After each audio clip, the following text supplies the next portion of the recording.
What do you think happens when you die? I haven't the foggiest idea.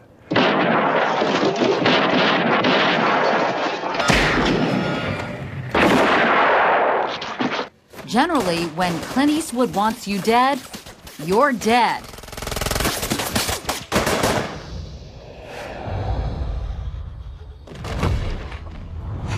What do you think happens when we die? If you're worried about being on your own, don't be. You're not. But in Hereafter, the new movie directed by Eastwood, death is only the beginning. It's the one unknowable thing, isn't it? Yeah. In terms of what happens to us when we die. Nobody's in a rush to find out. Maybe. But the characters in Hereafter are in a rush to understand their brushes with death. I think you experienced death.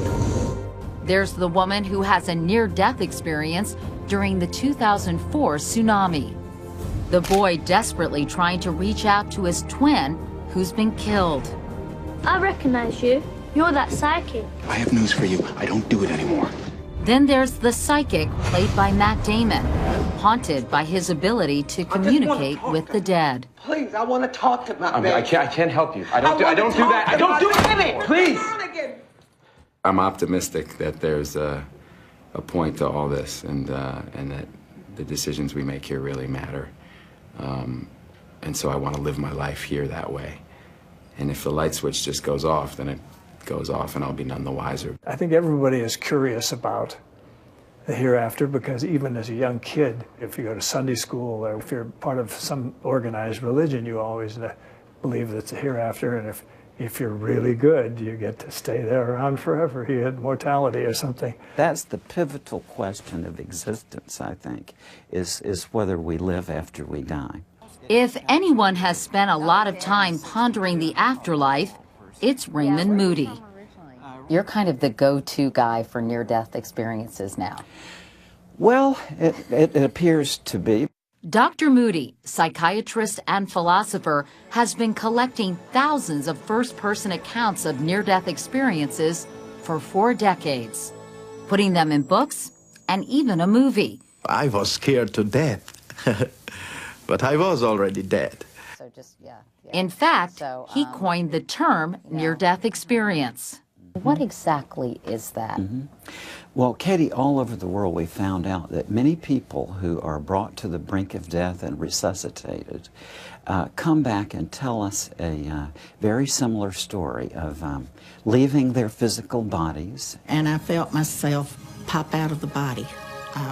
They tell us that they seem to go through a passageway of some sort and come out on the other side into this incredibly brilliant light. I came into a place much like walking out of a dark room into a bright room, as if my eyes were trying to adjust to this brilliant light. Every detail of their lives is displayed around them in a sort of hologram. And I saw every minute detail of my life. And say that relatives or friends of theirs who have died are there almost in the role of a greeting committee. And I also saw my grandparents coming to meet me. It might sound like a lot of New Age mumbo-jumbo to you, but consider this. About 3/4 of Americans believe there is an afterlife, as an article of faith. One of the major challenges that religions address is the problem of death. Stephen Prothero is a professor of religion at Boston University. If you think of religion as a competition, the religions that have been winning in the spiritual competition have been those who offer the most benefits in the afterlife. You're going to die. After you die, the good people or the faithful people or however it's determined will go to this amazing place, and the bad people or the unfaithful people will go to this horrible place. Prothero uses Moody's research in his classes, acknowledging skeptics of the near-death experience who say the bright lights and floating feeling might just come from the chemical process of the body as it shuts down. And Prothero wonders if Moody's concept might be a self-fulfilling prophecy. I think it's tricky now because his ideas are so out there in the culture now that we have in our head an expectation of what's supposed to happen when we have a near-death experience in a hospital. We're sort of like where's the light? You know, like where are the we're the beings of love, you know? You know, we're taught to believe there is heaven, a white light, you know, spirits rise, and could this be almost psychosomatic, if you will? Well, Katie, I'll tell you what I have reached about it, and I think that it's really the other way around. My thought is that probably the reason we have a notion of an afterlife is that in remote antiquity people had these experiences, and they put the explanation on it that there is some sort of afterlife. And if you're just getting used to near-death experiences, how about shared death experiences, where witnesses get involved as their loved one crosses over to the other side? I was really just terrified my mother was going to die. It's something that Connie Phillips believes she experienced firsthand 23 years ago. Her mother, Betty Jo Phillips, was lying in a hospital bed following brain surgery. She would have these experiences where she would say, I'm leaving, I'm going, I'm floating out the window. And when she said that, this actually began happening to me. I was in this awareness with her that we were floating out the window. It was the strangest experience I've ever had. Moody says the stories he's been collecting, like that of Connie Phillips, are leading him to believe that one day we might know what has always seemed unknowable.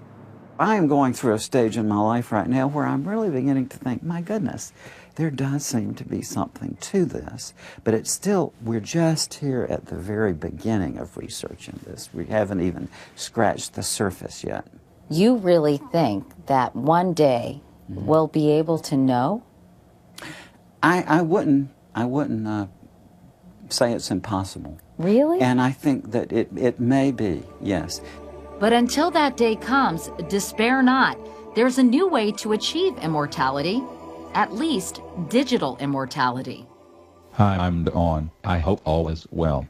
Who am I speaking? Meet Don Davidson. Actually, that's his avatar. Here's the real Don Davidson.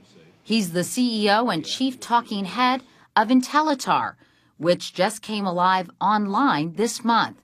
Our concept is start today and build your own legacy going forward. You give them a photo of yourself and an audio recording of your life story. Employing artificial intelligence, your avatar is able to talk to future generations. So that years from now, family and friends could come back and actually have a conversation with you and find out what you were like. Really? A conversation? A conversation. Okay, so I'm going to ask you, where did you go to college? Yep. I went to Roanoke College in Salem, Virginia. Is there something borderline freaky about this to you? Well, we get the word creepy every once in a while, and I think it's all an individual's perspective. You know, I lost my mother a couple of years ago, and I'd give anything to be able to go in and just hear her say the 5 or 10 things that I remember her saying that it used to make everyone laugh. So we may or may not ever have proof of an afterlife. But now there's at least one way to ensure that some version of you could be around for all eternity.